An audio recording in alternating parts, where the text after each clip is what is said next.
All right, I'm joined by our news editor, Jessy Carveth. Jessy, we're bringing you in off the bench to start a playoff game here.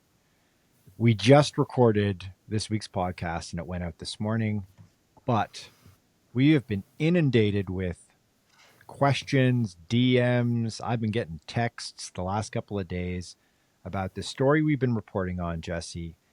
Ultrarunner Camille Herron and her Wikipedia controversy. A lot has happened in the last 48 hours with this story. So we thought we'd get together and do a little bit of an emergency pod that we'll put out on the feed right away after we finish recording, because there's been some huge events, including the fact that Herron has been effectively dropped by Lululemon, which was her main sponsor. She was one of Lululemon's big athletes. So that's a huge bit of news that we've just dropped this morning here. So Jessy, I want to turn to you to go through exactly what's happened here, who Herron is, putting this story into a little bit of context, a broader context for our audience. You know, maybe you're listening here and you're like, I've heard about Herron, or I saw in your newsletter this morning that there's this controversy with Wikipedia. I don't quite understand it. So we're here to kind of unpack that. And also, I think, Jessy, like, let's say the quiet parts out loud a little bit in this pod and clear the air a little bit, because I think that running can be really polite and careful, and people don't want to talk about what they're really thinking about, which is maybe part of the reason why we got into this mess in the first place with Herron. But I think there's a lot to unpack here that you would only read from anonymous posters on Reddit. So we'll do our best to stick to the facts and sort of unspool it for our listeners here. So before we do that, I'll do a little primer on Herron in case you're not 100% clear. And the irony here, Jessy, is that the main thing Herron's accused of doing is effectively manipulating her own persona particularly on Wikipedia, and then downplaying or cutting away at the achievements of her rivals and of other ultra runners. So weirdly here, it's a bit of a challenge to actually write the biography of Camille Herron, because she's been trying to write her own biography on Wikipedia, as we've discovered this week. But I'll try to do my best here. So Herron is a 40. There's a reason why my elementary school teachers always told me that we can't use Wikipedia as a source. Indeed, your elementary school teachers in Wikipedia. Oh wow. Yeah. Classic. I feel this is like the running joke in the pod is like, Caitlin and I are old, and you and Alex are not old. The internet was not around when I was in elementary school. But it's like, that's the most basic thing that everyone understands is if you're trying to use a source, Wikipedia is something you have to be very careful about, and this is the reason why. So Camille Herron, she's 42 years old. She is now in 2024 a fairly well-established ultra runner. She makes a lot of noise in the ultra trail scene. She, going back, I'd say about 10 to 15 years, she was kind of I'll say like a relatively unknown kind of middling road runner. She's from Oklahoma.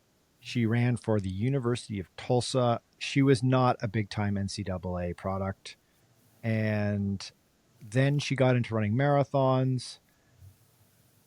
She had some success. I think her PR in the marathon is something like 2:37. I have it written down here, 2:37.14 from 2012, according to World Athletics. And she was doing weird stuff. She was trying to run and win a marathon of any size in all 50 states at that point, in like the kind of mid 2010s. She was running Guinness World Records dressed as a superhero, which she did in 2:48.51 and got a Guinness World Record dressed up as Spider-Woman. She was doing all kinds of stuff to like get attention effectively. And it was middling success, but then she kind of like cracked the code when she started running ultras and just longer distance stuff and going after those records. That started around 2015. And then in 2017, she won the prestigious Comrades Marathon, which is actually an ultra marathon of, I think, 89 kilometers in South Africa. It's a pretty prestigious event that's been going on for many years. It garnered her quite a bit of attention because she was one of very few Americans to ever win the race. And then from there on in, it was like doubling and tripling down on ultra distance events and chasing after various records in everything from 100K, 100 miles, all the way up to like 24-hour races. And then most prominently, perhaps, this past March, in partnership with Lululemon, they did this 6-day marketing event, which was called Further, not Farther, Further, in which she and a group of women ran this loop in California for 6 straight days, and she was going after a variety of records, including the outright 6-day record. Okay, so that's who she is. That's a snapshot of Camille Herron. Why we're talking about her now is that this week, the last few days, it's been revealed that she and her coach and husband, a guy named Connor Holt, have been really busy on Wikipedia over the years. Why don't you tell us a little bit about that, Jessy? Yeah, so there's essentially been 2 Wikipedia accounts, and the first one got flagged, and so that's why they started the second one. But they've made a total of over 300 edits to Camille's own and other notable ultra runners' Wikipedia page, and essentially she's kind of fluffing up her own Wikipedia page to make her sound like this very, very... And she is a great ultra runner, but really upplaying herself, upselling herself with some very fluffy words, which you're not supposed to use on Wikipedia. Wikipedia's, they want to keep it down the middle. And then really, really like downplaying and like removing accolades from other really big ultra runners like Courtney Dauwalter, Kilian Jornet, so some other big names in the ultra game. And she's essentially trying to make them, I guess, disappear off Wikipedia, it seems. So this has been reported on by a number of sites, and you're in trouble when, and there's a real controversy at foot when you Google a name. And so I Googled Camille Herron this morning just to kind of see what was up on in terms of Google hits. And like some of the top hits were like, who is Camille Herron at the center of a running controversy? And it's like these sites, these aggregator sites that just jump on anything that's getting a lot of web traffic. And I was like, oh, that's bad news. And we've seen that here. I mean, we sort of look behind the curtain at our web traffic, and it's like, okay, there's a huge amount of interest in this story. And that's kind of one of the reasons why we're talking about it right now. Yeah. But yeah. Okay, so she was found out, her and her husband, and then sort of chapter 2 or act 2 of this story is yesterday. So Wednesday, you report on her husband sort of tries to step in front of the firing squad here and take the bullet for her. Yeah, so essentially her husband sent one of the really popular running threads an email. Essentially, it's this big long spiel, but essentially comes down to this. It was his fault. He was the one that wrote it all. Camille had nothing to do with it. He said that they were on vacation and the emails that he initially received landed in his spam, and so that's why it's taken him so long to reply and all that. And a lot of people aren't buying it. And it's kind of funny because it seems like the pair of them have responded to this whole thing in like a fight or flight type of way, whereas Connor, her husband, Holt, is doing the fighting because in his email he blamed his actions, that he's the one that's doing all this. He blamed his actions on that he's doing it because he's defending Camille from cyberbullies and that she's getting harassed online. And so that's why he's making all these Wikipedia edits. And then he actually listed 4 or 5 of the editors that he was trying to call out. Whereas, but these editors are actual, like, I think serial Wikipedia editors that have thousands of edits and just seem to, they just want to keep Wikipedia as resourceful as it can be and as informative as it can be. And so, like, for example, one of these editors has almost 250,000 edits, and you kind of think to yourself, was he really just aiming to bully Camille online? So Connor's kind of taking the fight approach, whereas Camille, on the other hand, is going with the flight approach, and we haven't heard anything from her. She's deleted all her social medias. She hasn't made any statements, no emails. She's essentially gone off the grid. So they seem to be taking this like 1-2 approach to it. But most recently, her husband kind of stepped in front of the bus for her. So. Yeah, and she has an athlete website that is now down or is password protected, so it's effectively offline. And she's also taken all of her social accounts offline as well. And yeah, that's the main sort of excuse or reasoning that they have been putting forward. And she also tweeted this just before she took her X page offline, which is she basically said that, like, effectively none of this is true. This is all just accusations that are being made by kind of like haters and cyber bullies that are making this up to like defame or attack me. Whether or not that's true is a gigantic question mark. I would say a lot of people have grown pretty cynical of that argument. The thing is with that too is it's kind of hard to buy that because the two accounts that made the Wikipedia edits were connected to Camille's email address and Holt's IP address. So unless that's not actually her email and that's not his IP address, it's a bit hard to buy that story, I think. Yeah, so moving ahead to Wednesday afternoon, we discovered, after doing a little bit of digging, and we've reported on it today in our story that's on the site today, that she also had a third a handle on Wikipedia, account on Wikipedia, the initial account, which was just Run Camille. It's pretty obvious that it's her. And that was the account that actually created her Wikipedia entry, which we should say these are serious no-nos on Wikipedia. And everyone kind of knows it. Like, you don't write your own Wikipedia article. Now, we've all encountered on Wikipedia an article where we're like, I'm pretty sure that athlete or personality, maybe even just initially, if not overall, has written their own article or had their PR person write it for them or whatever. But in Herron's case, she wrote her own article and then kind of hovered over it and made many, many edits over the course of a year and a half.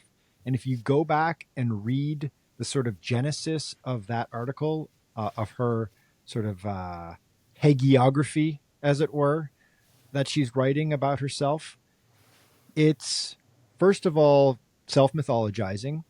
And second of all, it morphs from being, in 2015, she's talking about being like a serial marathon runner and having sort of chasing after these achievements. But effectively in 2015, Jessy, she's kind of a nobody. Like, she's somebody who, she's qualified for the Olympic trials. She's run in and around, just under 240.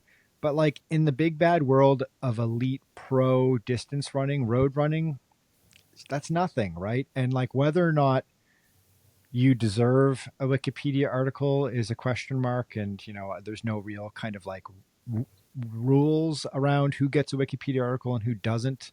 But one of the rules of Wikipedia is you don't get to make your own if you want one, right? Yeah. Otherwise, everyone would have one. Exactly. Jessy, we can get into this a little bit later after we continue unpacking this, but like, you're a pro athlete, and it's like, you're kind of somebody who is on the edge of maybe you should have a Wikipedia article, right? I do not. You're on the verge of, you do not, exactly. Do not and have one. You're not going to go out and write one. And No. I'm not going to write one for you, right? Oh, darn. Sorry. Yeah. Because Wikipedia has very stringent rules about bias, right? About this is a code of conduct thing. Anyway, so they've been booted off Wikipedia now a couple of times for breaking these rules. And I think the more egregious thing here that everyone's kind of up in arms about is like one thing if you're going to like puff yourself up. And we should say she also, her or her husband, it's unclear, the accounts attributed to both of them have also been inserting her into bigger Wikipedia articles like the Ultrarunning article, like the overall, like very big, very long, effectively like the history of the ultra running movement. She has Like, been what inserted is into ultra that. running? Yeah, she is. They have these accounts have inserted her into that article in a bunch of different places and articles like that. Whether or not she should be inserted in the ultra running article, she probably should be, but it's just not up to her or her team or her husband to do that, right? So that's one thing. I think the thing that people are taking umbrage with is the fact that she has been kind of tearing down competition by uh, by subtraction through Wikipedia editing, kind of like trying to downplay the success of others, which is a pretty gross and tacky thing to do. Now, Jesse, we should also say that in parallel to this controversy that's playing out around Wikipedia, at the exact same time, there's this other dialogue about Herron that's surfacing at the same time. And this is people within the ultra community in particular, and particularly the last couple of months, I think in the aftermath of the Lululemon further 6-day thing, people started talking about her as a role model and a whether or not she is a good patron of the sport and someone who is positioning herself, or Lululemon has been positioning her as a real kind of like positive change change leader of change in women's sport and women's running. And a few athletes and others in the ultra world have kind of come out of the woodwork on Reddit and Facebook and have a different opinion of what their experience is like dealing with her.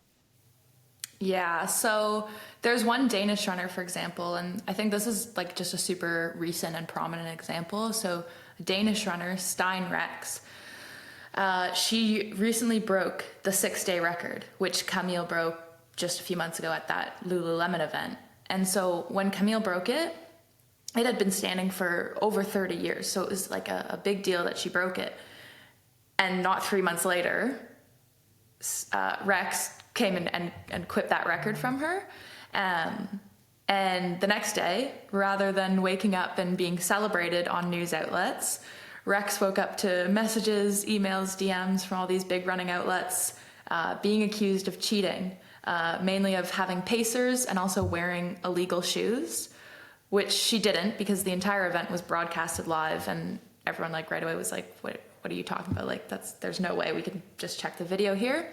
And so it turns out it was Camille who had put these like false accusations trying to not get her record ratified, because then it surpassed her own.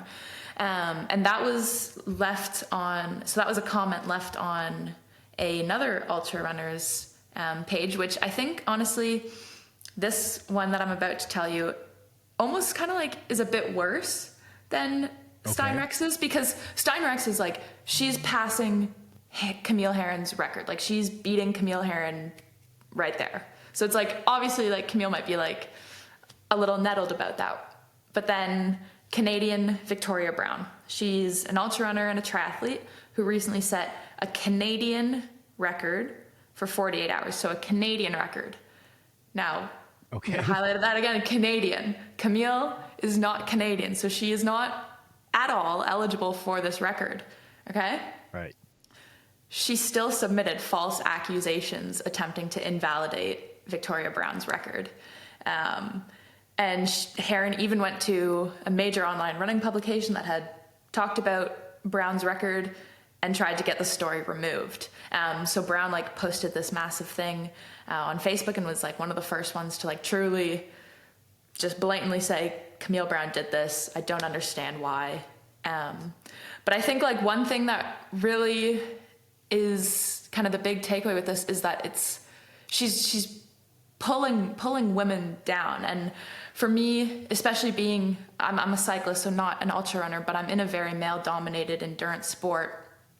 It's taken a long time for women to get where they are in sport. And it's like, we don't even have full equality yet in most sports. Like there's still like, there's more opportunities for men. They're getting paid more and all that. And not just ultra running and not just cycling, in a lot of sports. And, you know, like there's been a lot of trailblazing women who have done a lot and sacrificed a lot to get more women in sport and get more opportunities for women. And I feel like Camille, she's pulling down all these women, and she's you know, accusing them of cheating and trying to get them like negative publicity, and no one wants to deal with that. No one wants that. And I feel like that's almost, you know, taking some steps back in women's sport, because, you know, girls who are maybe interested in running are gonna look this up, and they're gonna see this, and they're gonna be like, oh, well, like this doesn't seem like a very like friendly sport, a very friendly environment, and it could take away like opportunities or chances for other women to like want to enter the sport, I guess, in a way. And I think there's just a bigger picture to it all, that she's just pulling down women. And I think, I don't know, personally, being in a male dominated sport, it's really challenging to see someone almost taking a step back for women in sport when we've worked so hard to like already get where we are, and we're not even there yet. So I think that's like honestly one of the biggest issues I have with this, is that we don't even have parity yet, but she's pulling us back in a way. So it's particularly galling considering that in March she was trotted out as the kind of figurehead or like main character of this Lululemon marketing effort, the further concept, the 6-day ultra. And she was sort of seen as like the big sister of this group of women that were, because she was like the most experienced, the most accomplished, and was going after all the biggest records. Yeah, exactly. And the whole event was sort of fashioned around a women's only designed shoe, because Lululemon's argument is that like throughout the history of distance running, women have been effectively just wearing a smaller version of a man's shoe, and that the thing that you use to design the shoe and the fit and feel of the shoe and all of the sort of like science and biometrics around shoe design have historically just been with male athletes in mind. Yeah. And so their whole idea, or their marketing premise at least, was like, we're going to design a shoe for women, and then we're going to take it out onto this closed course, and for 6 days we're going to have a variety of different women of all different ability levels to test these shoes out, and to kind of like test what their real limits are over a really long period of time. And Herron was sort of positioned as like the top tier elite level athlete at the front of that, spearheading this event, and is kind of like the role model and the leader. And so given that, it's like terribly ironic and probably a real slap in the face for some, particularly those who maybe weren't super familiar with her as an ultra runner before that. So I would think, okay, so we said earlier we're going to sort of say the quiet parts out loud a little bit here. There's something going on, like you've inferred, we said before we hit the record on the pod, you're like, there's a lot between the lines going on in these stories here. Yeah. I think there's like two different types of running content audience out there, of runners who kind of are in the running scene. There's the dyed-in-the-wool runner who knows exactly who Camille Herron is, who's followed her exploits, particularly in the ultra trail world, that sub community or that subculture. And then there's the greater, broader audience, of which, you know, most of the people listening are probably this greater, broader audience who like maybe have heard who she is because the Lululemon thing, or like just have some sense of her because like they just saw like a social post about one of the records she broke, but they don't really know who she is. And I think what's going on here is that former group of people who really know who she is kind of know that she's behaved in a certain way for a long time in this way, and nobody was going to say anything out loud about it. And now there's a bit of Schadenfreude.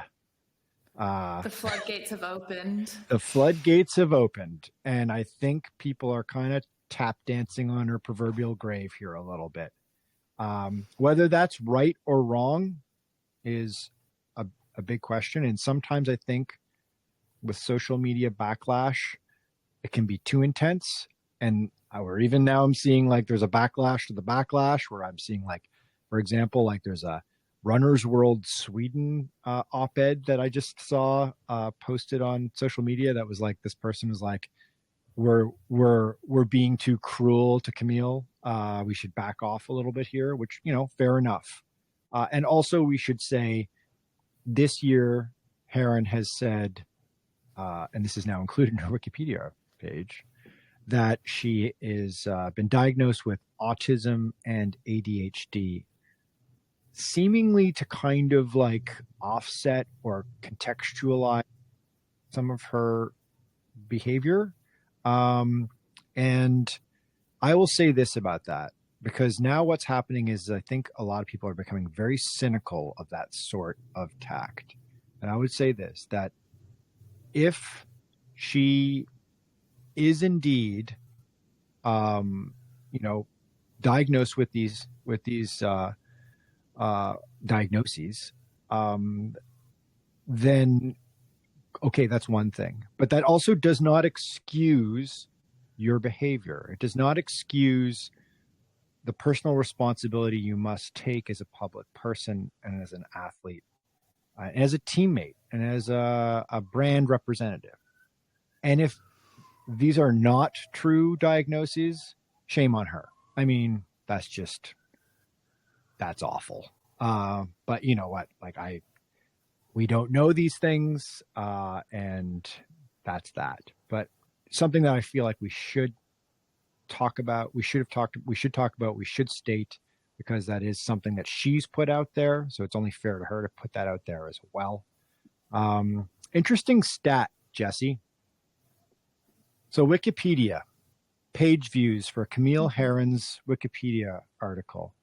September 22nd, total number of page views worldwide for her Wikipedia article, 105. Okay? Nothing. I mean, just very few views. September 23rd, 12,290. September 24th, 15,011.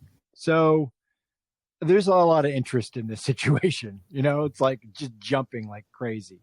And I think one of the weird ironies in this scenario is now this whole situation is getting folded into her biography. Like, so now when you go to her Wikipedia article, it's like one of the biographical notes is that she was embroiled in this controversy and that people accused her of these things. And now that will be on her record. And then also, Lululemon has parted ways with her. That's also on her Wikipedia article now. And she's lost her main job, right? She can no longer say I'm a Lululemon athlete, which I think was something that, for someone who is seeking a lot of attention and notoriety and fame, that's a big blow. Yeah, like I remember because I had reached out to the Lululemon PR, and I remember when I got that email, and that's all they gave me was like a 2-sentence statement, and I read that and I was like, yeah, they just dropped her in light of everything. I think like one important thing to also mention, kind of going back a bit, and I read this tweet actually, and like I think in controversies like this, especially when, like you said, there is two almost like parties of knowledge, one that knows everything and some that kind of just know a bit.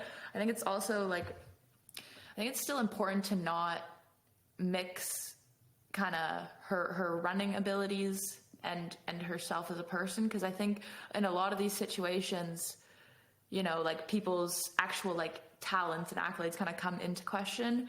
But I think this is kind of something that's a lot deeper and kind of darker and requires a bit more understanding, and you know what I mean? And I think it's beyond just running now at this point, in my opinion. So I should yeah, read exactly what we got from Lululemon. The representative yeah, from go ahead. Lululemon said to us, "We are committed to upholding equitable competition in sport for all and intentionally partner with ambassadors who embody these same values. After careful consideration and conversation, we have decided to end our ambassador partnership with Camille. We want to acknowledge Camille's achievements during our partnership and wish her well in her future endeavors." You never want to get the "we wish her well in her future endeavors" statement attributed to you in any way, because that just basically is the kiss of death from a company, right? we Yeah, we wish you the best. Go away. We're done with you, right? So they've yeah, parted ways with her pretty unceremoniously, like effective immediately.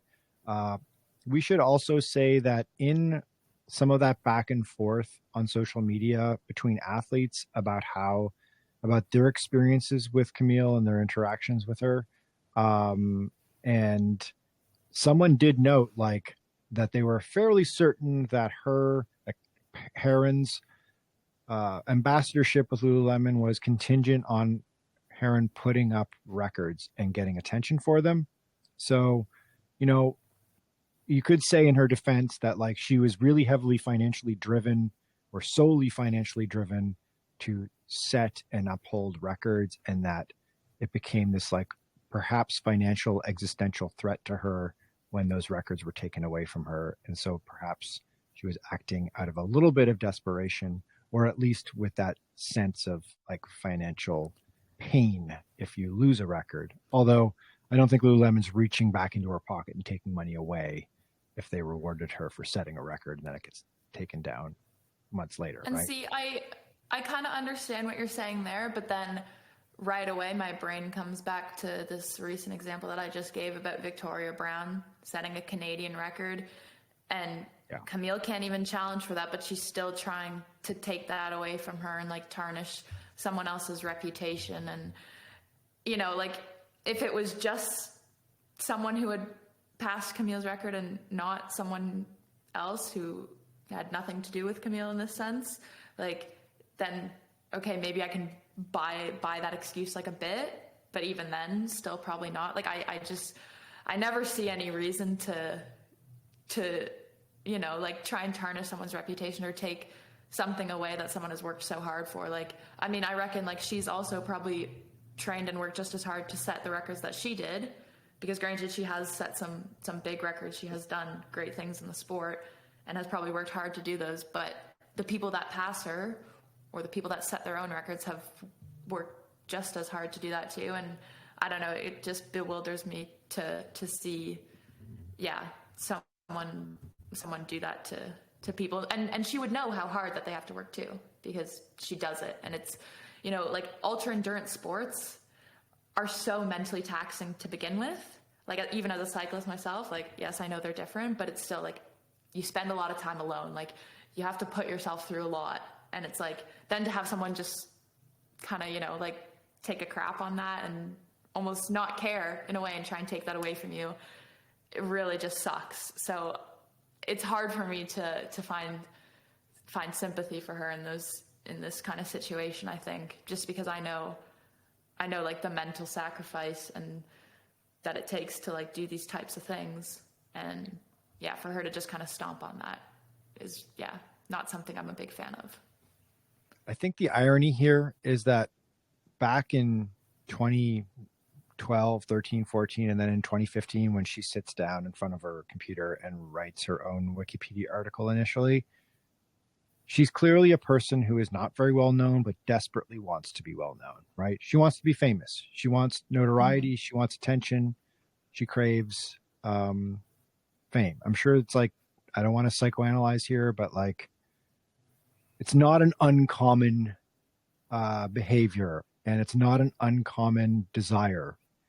And it's something that, deep insecurity drives a lot of very, very talented people who eventually become quite well known and quite celebrated for their talents, but they're still driven by insecurity. And I think the irony here is that She sits down, writes the Wikipedia article about herself when she's basically a nobody.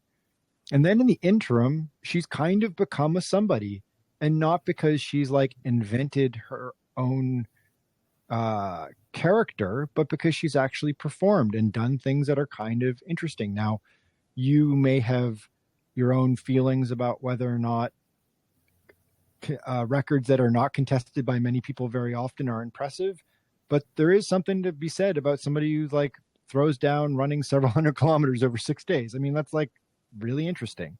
And she set a bunch of really big deal records. Some of them have been broken, but she's still in the mix and part of the conversation.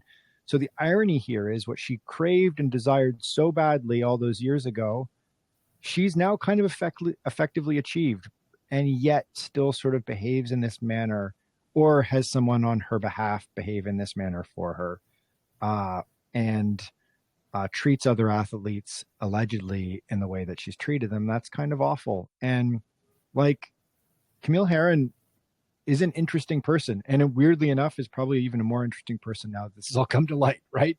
Not necessarily in a positive way, but in an interesting way. Like she's always good for a quote. Like, as an example, a Telegraph article from 2019, headline is, quote, "I puked, fouled myself, and collapsed. It was great. Meet the record-breaking ultramarathon runner fueled by beer and burritos, Camille Herron," right?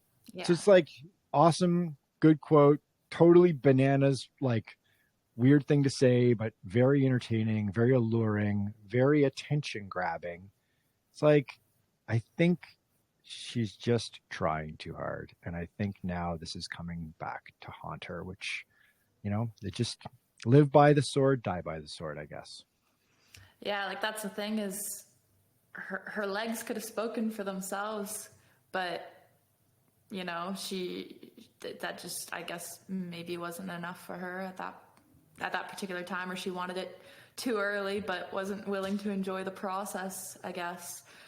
So, yeah. A Shakespearean drama plays itself out in ultra running. Okay, I think we can cap it at that. We will definitely continue monitoring this story and continue reporting on it. Got a couple questions for Lululemon that we're going to send their way. And, you know, we've put out a request for comment or an opportunity for an interview with both Herron and her husband and coach. They have thus far not responded to our request for comment. But hey, listen, we are more than happy to put them on the record and in any capacity they wish. So if you're listening, chat with us. We'd like to hear your perspective unencumbered. Okay. That's it for this emergency pod. Jessy Carveth, thank you for coming off the bench and scoring a hat trick. That was awesome. Thank you. We'll have you on and more in the future, especially as things ramp up in the fall marathon schedule to talk running and racing. All right. Exactly. We'll be back we're going to do an instant reaction pod for the Berlin Marathon on Sunday. So your pod feed from Marathon Handbook is going to be flooded this week. And then we promise we'll just get back to regularly scheduled programming on Thursday of next week. All right. Talk to you soon. Maybe I'll make it off the bench at some point again. We're going to call you in for another one. All right. Thanks very much, Jessy. My pleasure.